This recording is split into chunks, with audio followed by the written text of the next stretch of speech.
প্রতি বছর 25শে জানুয়ারি ভারতে দেশের ভোটারদের নির্বাচনী প্রক্রিয়ায় অংশগ্রহণ করতে উৎসাহিত করার জন্য জাতীয় ভোটার দিবস হিসেবে পালিত হয়।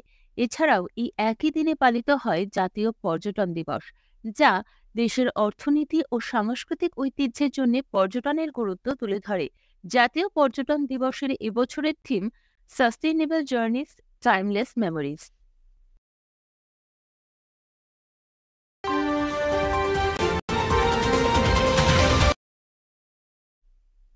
ডক্টর আম্বেদকর ইন্টারন্যাশনাল সেন্টারের একটি ইভেন্টে ভারতের ৭৫তম প্রজাতন্ত্র দিবসের জন্য উপরাষ্ট্রপতি শ্রী জগদীপ ধনখড় হামারা বেদন হামারা সম্মান প্রচার অভিযান চালু করেছেন। এই উদ্যোগটি সাংবিধানিক নীতির প্রতি অঙ্গীকার জোরদার করে নাগরিকদের মধ্যে গর্ব ও দায়িত্ববোধ জাগিয়ে তোলে।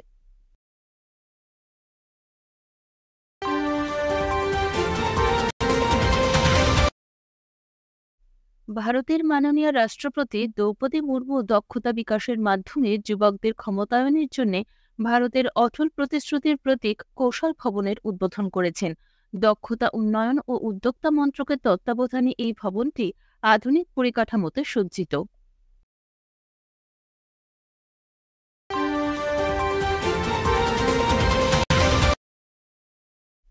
প্রধানমন্ত্রী শ্রী নরেন্দ্র মোদীর নেতৃত্বে কেন্দ্রীয় মন্ত্রিসভা আইটি ক্ষেত্রে ভারত ও ওমানের মধ্যে একটি এমওইউ স্বাক্ষরের জন্য সবুজ সংকেত দিয়েছে।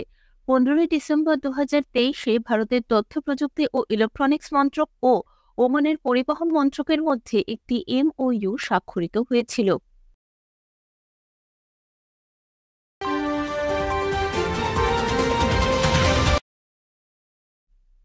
অন্ধ্রপ্রদেশের ওয়াইএস জগনমোহন রেড্ডি সরকার কম্প্রিহেন্সিভ কাস্ট সেন্সাস শুরু করেন।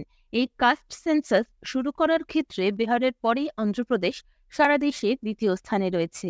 এই কাস্ট সেন্সাস গভর্নমেন্ট দ্বারা একটি ডেডিকেটেড ফোন অ্যাপ দিয়ে পরিচালিত হবে, যেখানে 700টির বেশি কাস্ট অপশন, এমনকি নো কাস্ট অপশনও থাকবে, যেখান থেকে জনগণ তাদের কাস্ট চুজ করতে পারবে।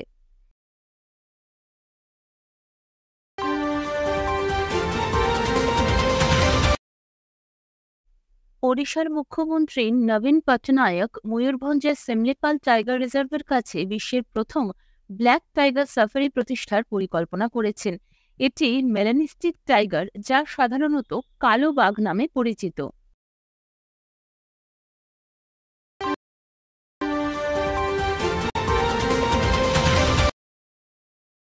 ভারত, ফ্রান্স এবং ইউএই আরব সাগরের ওপর ডেজার্ট নাইট নামে একটি বড় যৌথ বিমান মহড়া করেছে, যা 23শে জানুয়ারি 2024-এ অনুষ্ঠিত হয়েছে।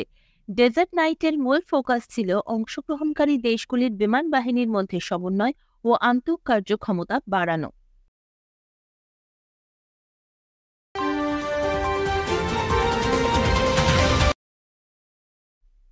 The ministry of defence Mazagon doc ship builders limited মুম্বাইয়ের সাথে একটি কন্ট্রাক্ট স্বাক্ষর করেছে ভারতীয় কোস্ট গার্ডের জন্য 14টি ফাস্ট প্যাট্রোল ভেসেলস অধিগ্রহণের জন্য।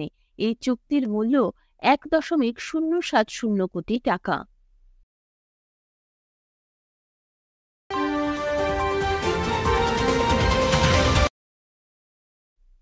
ইউএসএ টেক্সাসে ডব্লিউটিটি ফিডার কার্পাস ক্রিস্টি 2024-এ প্রথম আন্তর্জাতিক শিরোপা অর্জন করে ভারতীয় টেবিল টেনিস খেলোয়াড় সৃজা আকুলা তার ক্যারিয়ারের এক উল্লেখযোগ্য মাইল ফলক অর্জন করেছে। ফাইনালে তার প্রতিপক্ষ ছিল 3বারের অলিম্পিক বিজয়ী মার্কিন যুক্তরাষ্ট্রের লিলি জ্যাং।